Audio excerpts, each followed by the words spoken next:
Can you guys hear me okay?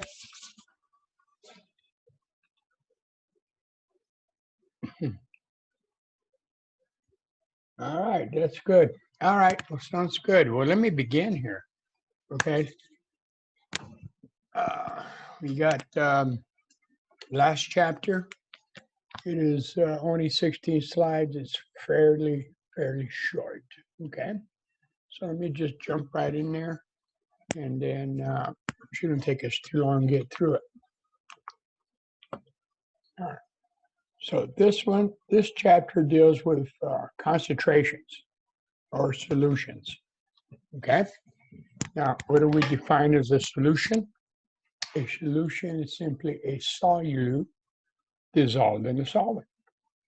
Normally, the solute is the chemical that's in a smaller amount, and the solvent is obviously in the larger amount, okay? Most of the time, water is the most common solvent that we utilize in making solutions. Now, here we're going to talk about concentration. In fact, later on, we'll talk about two types of concentration. But, this stands to reason. Here is an image of a concentrated solutions determined by the color. As you can see to the far left, it's pretty dilute. This could be, simple thing as Kool-Aid. And in the far right, very dark in color, okay? We call that concentrated or very strong. Okay, now there are a variety of types. Most of the time we think about a solution, we think of something we dissolved in a liquid of some sort, but there are other examples. Oh, I forgot we had that sound there. For example, gas in a liquid is another example of a solution. Hence, we have what we call carbonated drink, okay? Okay, we have liquid in a liquid. A mixed drink, for example, is a very good example. Two liquids. Or we can have a solid in a liquid. If you take some table salt, dissolve it in water, obviously you make a salt water solution. Okay, so that's an example of a solid and a liquid. And the air around us is a mixture where we got gas and a gas. Our air consists of nitrogen, oxygen, carbon dioxide, and a variety of different gases. That is a mixture too, a solution, I should say. And finally, we can have a solid in a solid. Most of the metals that we utilize for building, like steel, it's really a combination of iron and some carbon. And the carbon's in there to make it strong. Another example would be most of the gold earrings and rings. They're not made up of pure gold because pure gold is very, very soft. So they put other alloys in there to give it a variety and get a different strength. So another example of a solution which consists of a solid in a solid. Okay. Now, the key thing here is the concept of like dissolves like, okay? Meaning that a polar solute will dissolve in polar solvents, okay? Also, the contrary is true, that a nonpolar solute will dissolve in a nonpolar solvent. Classic example would be oil and water. Oil is very nonpolar. Water, obviously, is very polar. The two will not mix. You get two different layers, okay? So anything that's nonpolar and polar, they're not going to mix. Classic example there is an oil spill. You can see that big mess in that picture. Now, when two liquids mix, however, we call that miscible. Okay, when we have two liquids that mix because they are the same polarity, those are miscible. If they do not mix, we call that immiscible. That's only when we're dealing with liquids and liquids. Sometimes when we deal with solids and liquids, we talk about soluble and insoluble, okay? A little bit different. Now, if a solid dissolves in that solution, we call that soluble, and if it doesn't, insoluble. Recall the solubility rules we had on the periodic table. It was classified as soluble or insoluble, okay? Now, there's degrees of solubility. Just because it's insoluble does not mean that there's a small percentage of material still in solution. Small percentage of. All right, well, let's take a look at this table here. And they're asking you, will the solutes dissolve in the particular solvents? Okay. Well, if you're given this kind of table, the first thing you need to do is determine whether it's polar or non-polar. So let's take a look at the first one, NH3. Recall, you like my background? Thought I'd go to the beach for a little bit. Okay, so we have NH3 ammonia. Going back to the Lewis dot structures, we came up with it. We came up with a structure, and it had lone pair in the central atom nitrogen, which automatically made it a polar substance. Okay. Next one down the road, we're the solvent column. We're looking at C12H26. We may not know what that is. That's okay. But the thing to take away is this. It's made up of nothing but carbon and hydrogen. Hence, it is a hydrocarbon. And recall about polarities. When the carbon-hydrogen bond, that was classified as a nonpolar bond. And since the molecule has all nonpolar bonds, guess what? This whole species is nonpolar. Okay. Then we look at Br2, which is bromine, diatomic molecule. Okay. Two atoms that are the same. Hence, that bond is a nonpolar bond. The molecule is nonpolar. Okay, so we define what the solvents are. Keeping in mind, like dissolves like. Now we go over to the solutes. HCl, hydrochloric acid. Two dissimilar atoms, automatically polar bond. Okay, polar bond makes it a polar compound. Okay, the next solute to the right is iodine, I2, just like bromine. Okay, diatomic molecule, nonpolar. Okay, PCl3, trichloride phosphorus. Okay, similar to nitrogen, we make the Lewis dot structure. We end up with a lone pair on the central atom, phosphorus, and again, very polar species. Okay, so that's polar. And then finally, another solute, CH4, similar to the one we just did for the solvent. Nothing but carbon, hydrogen, hydrocarbon, nonpolar species. That, by the way, is methane. And CH4 is methane gas. Okay. So once you define the polarity of the molecule, now you can determine whether it's going to dissolve or not. Okay. And so the first one is ammonia and hydrochloric acid. Yes. Why? They're both polar. Like dissolves like. Going across the board there, we got ammonia and iodine. No solubility involved here because we got a polar and a nonpolar species. Next one, PCl3, very polar, ammonia polar, obviously is going to dissolve. And then finally, we should get a no here with respect to CH4 and ammonia because, again, dissimilar polarity. Going down the next column with the hydrocarbon solvent, we get no again because dissimilar polarity, and shooting across the board to iodine, yes, it would be soluble. Okay, again, because they're both non-polar species. Next one is no.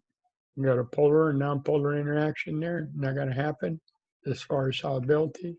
And finally, yes for the last one because we have two non-polar chemicals here, methane and that big old hydrocarbon. Finally, bromine being nonpolar with hydrochloric acid. Nope, not going to dissolve. Okay.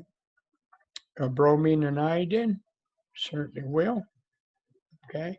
Bromine and phosphorus trichloride, that would be a no. And the last one would be yes, again, because they're both soluble. So you might see things like this somewhere down the road where they'll ask you in general terms, you expect it to be polar or non-polar? Just remember, to answer that question, determine the polarity of the two chemicals. And remember, like dissolves like. Okay, now with respect to miscible, immiscible, soluble, insoluble, recall what I said earlier, where when we're dealing with two liquids, we use the term miscible. When we're dealing with the term soluble, when we're dealing with solid in a liquid, we are dealing with soluble or insoluble. Okay, so the first example, we got a polar liquid and a polar solvent. Okay, gonna be miscible. Okay, polar liquid and a non-polar solid, not gonna mix, or immiscible. Non-polar liquid, polar solvent, immiscible again. Non-polar liquid and non-polar solvent, miscible. Now, if we have a polar solvent, solid, and a polar solvent, it's going to be soluble. Okay, and that's the term we use when we're dealing with a solid and a liquid solvent. Polar solid and non-polar solvent, insoluble. Okay.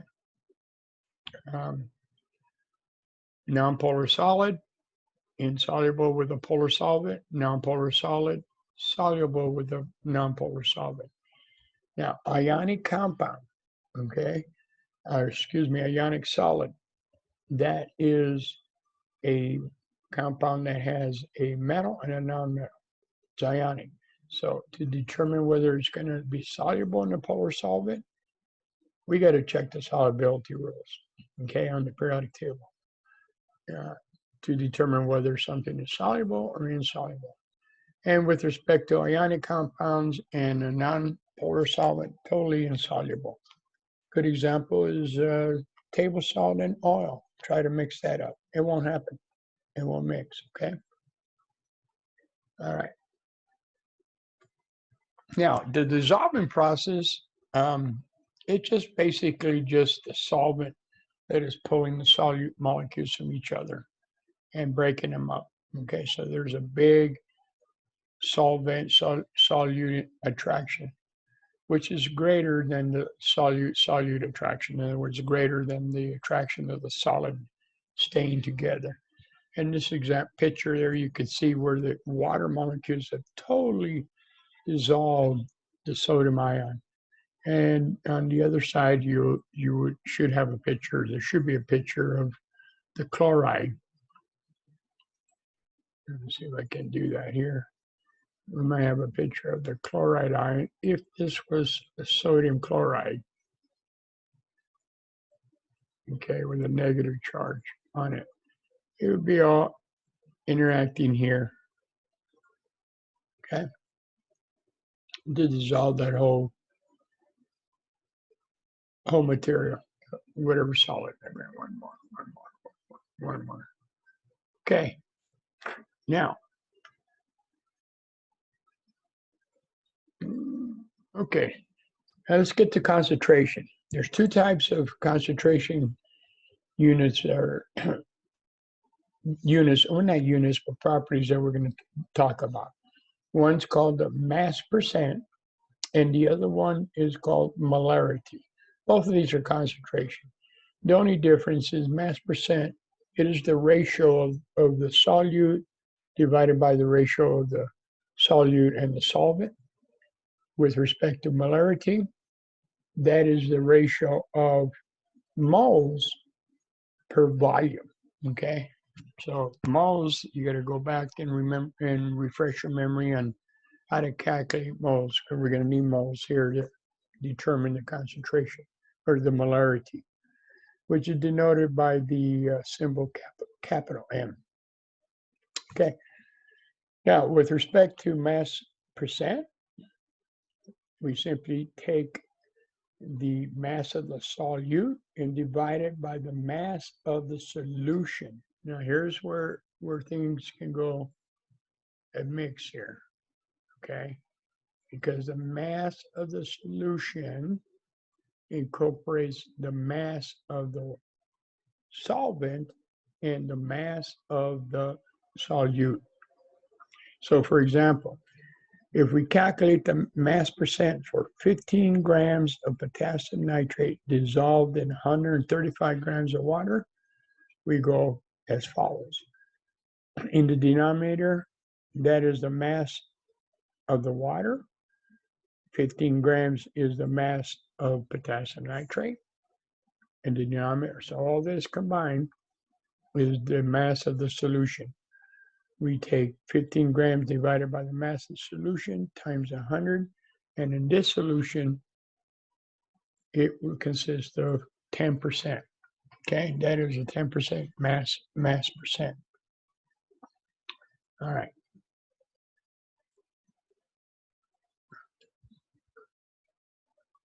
So let's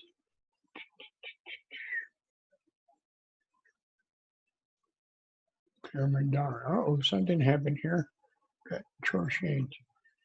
Now the question is here, how many grams of water are needed to make a 5% saline solution? Saline is simply sodium chloride, okay? It is dissolved with 15 grams of water. Okay, so we set that up.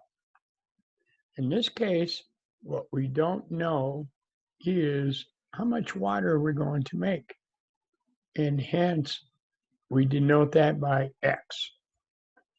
We know we have 10 grams of salt, so we got 10 grams here. Okay, 10 grams here. We know that this whole quantity is multiplied by 100 to give us 5%. Okay, so what we got to do is apply a little bit of algebra here to solve for that X and figure out what it is. So tell us how much water we need to use to make a 5% solution if we start off with 10 grams of salt. All right. And so we can do a couple of things. You can solve for that X in a couple of ways. This is one way. Okay. Let's see what they did here. What they did was multiply both sides by 10.0 plus X. When that occurs, by multiplying by 10 plus 0 plus X, that cancels out here in the denominator, and it comes over to the left. Okay? Now at this point, now this is 10 times 100, which is right here. Okay? Now at this point, there's multiple ways to proceed. We'll just use continue with this process. So what they did here is just multiply the 10 times 100, which gives you 1,000. Okay. Then they took the 5 on the left side of the equation and divided both sides by 5.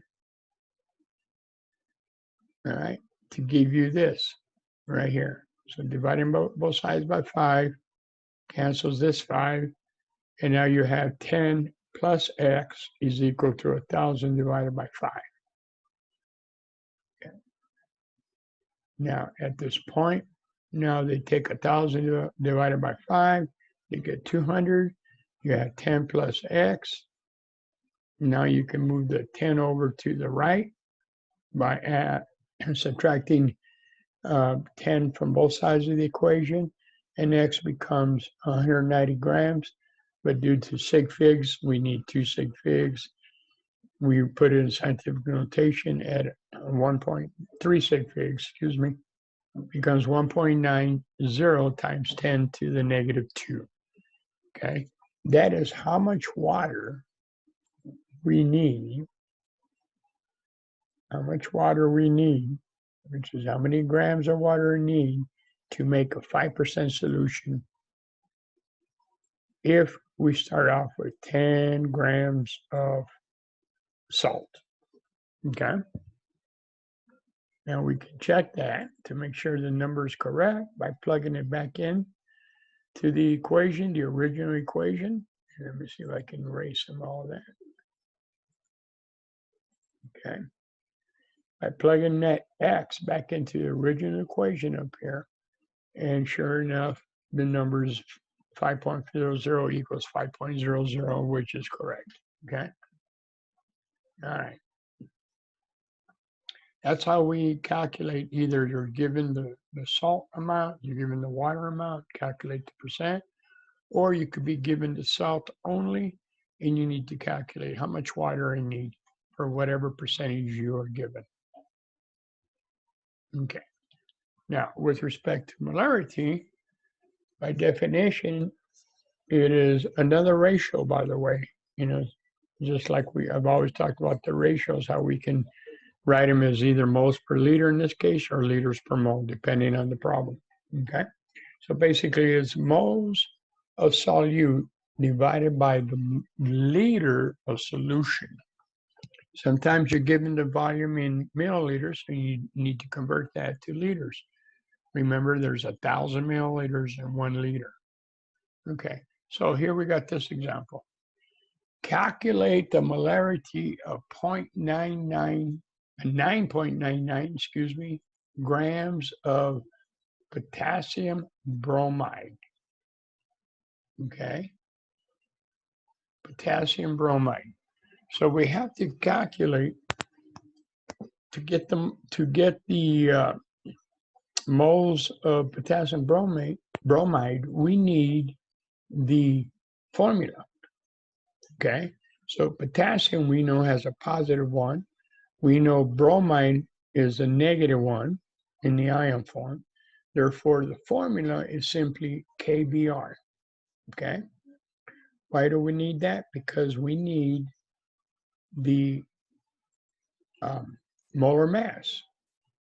Okay, we need the molar mass of bromide, which is 119.00 grams. This is how much we are given to start off with for potassium bromide. Dividing by the molar mass gives us the number of moles of potassium bromide. Okay.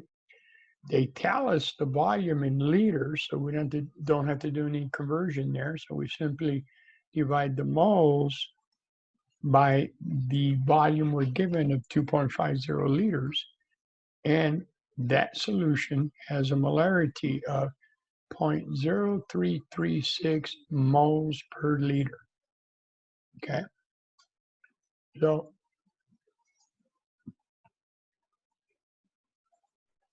all right, then don't forget your sig figs here when you're doing all this. Now, there's a multiple questions in the textbook you can do, but also the worksheets. Okay, so just to calculate these types of problems. Okay, we can do one more. Okay, we need calculate the molarity if you start off with 5 grams of sodium phosphate. Well, 5 grams of sodium phosphate. You need to write the formula first for sodium phosphate. Put them in ionic form first. Sodium, we know it's in group 1. Sodium ion is a +1. Okay. Phosphate, PO4 -2, we can get that information from the polyatomic ion table in the periodic table. Okay. And we will find that it has a -3 charge. So to put these together, you're going to need 3 sodiums and 1 PO4. Once we got the formula, correct formula, now the next step is to calculate the molar mass. Okay, and when you do that, the molar mass for Na3PO4 is 163.9 grams per mole. Okay, we're given 5 grams of sodium phosphate, so we need to convert here so that we get all this big number. Don't truncate anything yet. Okay. Now, the next thing is the volume. The volume is 255 milliliters. Now, the units for volume in molarity is liters, so we need to convert those 255 milliliters to liters. And that's what this does, okay? Because we know there's 1,000 milliliters in 1 liter. Again, another ratio, okay? And if you set that up properly, you can see that milliliters cancel out, leaving me liters is my final units. All right. Now we can divide through, okay, with moles over volume, 0.255 liters, resulting in 0.12 moles per liter. If we weigh out 5.0 grams of sodium phosphate. Why 2 sig figs? Well, look at the numbers we started off with. We got 2 sig figs there and 3 in volume. So our final answer should have no more than 2 significant figures, which it does. Okay. Remember, we do not use molar mass, atomic weight. Do not use that for determining sig figs. And we know that 1,000 is an exact number, so that too does not play a factor in doing sig figs. Where's my mouse? There it is. All right. All right. Guess what, guys? I told you it was a short slide. We are done with chapter 5. Okay. Don't forget the assignments coming up. There was an email sent out. Those are just reminders. People got freaked out about this not due yet. I fully understand the due dates are not changed. Those are just reminders, especially for those assignments that were not done way back when. I did open them up so you can go back and knock them out to increase your points. So, you know, if you have some that you missed, they're open, go back and knock them out. If they're not, let me know and I'll see what's going on with them. Okay, so don't forget about those. We just uploaded a practice final exam on the website. That's a good source for the final exam. Remember, that's comprehensive. I have uploaded it yet. It's not available yet, but it will be. Okay. Be prepared for that. If there is a problem as far as the time constraints, I need to know beforehand so we can make alternative times. But I'm kind of limited being the final week because I got to have grades in, I believe, the 9th. So don't forget about those. Also, I'm sure you heard a lot about the letter grade PZ. Right now, the grades are defaulted PZ unless you choose a letter grade. Some of you have sent me an email. That's fine. If you have not, do send me an email if you want the letter grade. Okay. There is a deadline of the 1st. After that, it just defaults to PZ.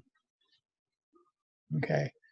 And FYI, next Wednesday will be my last Zoom office time, but I will be here obviously this week, tomorrow and Saturday, and then next Monday, and then follow next Wednesday. But, you know, our semester ends next week, so I'll be done with Zoom time. Other than that, you know, I want you good luck in your endeavor of getting this degree. I know this has been a rough semester for everybody, and so just keep plugging away, do your best, okay, and keep striving for that piece of paper at the end, okay. It's going to open up a lot of doors for you. All right, if you don't have any questions, we're good at this end. If not, I can hang out and I can answer some questions if you have anything. If not, I will see you. Oh, the extra credit is already open. It's been open for a while. So you go up there and just click on the link that says extra credit. It should be in the final exam section. But if you click it, follow the instructions there because it sends you to what's called a practice quiz because Canvas, I have to work around it. So basically it's a practice quiz. So I can add 0 points. If I try to add extra credit to Zoom, it adds the numbers, which is not extra credit. So I have to go around the bound. So do the quiz through the practice quiz. And then when everybody's done, I then will upload and transfer those grades to the extra credit in the grade book. Oh, I don't know what's the evaluation. I've been trying to find out. They had sent out some links, but they're not correct. So I'm still waiting to find out where the links are. It's a link that sends you to your evaluation of the class. And as soon as I find out, I will correct the link that's in there now, and then shoot out an email for everybody. Okay. Basically, that's real straightforward. You click the link, sends you to a website, answer the questions, submit, and then go back to the assignment and just shoot me say submit, and it drops down the little menu and just say I've submitted it, and then I give you extra credit. But I don't know what's happened to the link yet. So as soon as I find out, okay, I'll get it out to you guys. Okay. Anything else?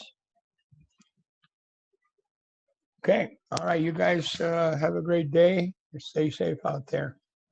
All right. You take care.